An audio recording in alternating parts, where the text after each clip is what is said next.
తెలంగాణ రాష్ట్రం యొక్క వాతావరణ పరిస్థితికి వస్తే తెలంగాణ రాష్ట్రంలో ఈరోజు సాయంకాలం దాకా విస్తారంగా వర్షాలు ఉండే అవకాశాలు కనిపిస్తుంది. పూర్తి తెలంగాణ జిల్లాల్లో మధ్యాహ్నం దాకా భారీ వర్షాలు మనకు ఉండే అవకాశాలు అయితే ఉంటున్నాయి. కానీ మధ్యాహ్నం తర్వాత నుంచి వర్షాల యొక్క ఇంటెన్సిటీ అనేది తెలంగాణ రాష్ట్రంలో తగ్గుముఖం పడి పక్కనే ఉన్న కర్ణాటక రాష్ట్రానికి తరలిపోయే అవకాశాలు కనిపిస్తుంది.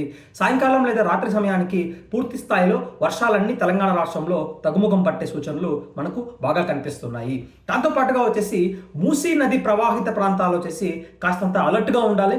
ఆల్రెడీ మనకు వికారాబాద్ ప్రాంతం కావచ్చు, నారాయణపేట జిల్లాలో కావచ్చు వర్షాలు అనేవి ఇంకా విస్తారంగా కురుస్తున్నాయి. సో కాబట్టి మూసీ నదిలో వచ్చేసి ప్రవాహం ఎక్కువ ఉంటుంది. కాబట్టి హైదరాబాద్ నగరంలోని ఎంజీబీఎస్ బస్ స్టాండ్ కావచ్చు, లేకపోతే హైదరాబాద్ నగర పరిసర ప్రాంతాలు కావచ్చు, ఓఆర్ఆర్ కావచ్చు, ఇలాంటి ప్రాంతాల్లో వచ్చేసి నదీ ప్రవాహం ఎక్కువ ఉంటుంది. కాబట్టి మనకు జాగ్రత్తలు తీసుకోవడం అనేది చాలా ఇంపార్టెంట్.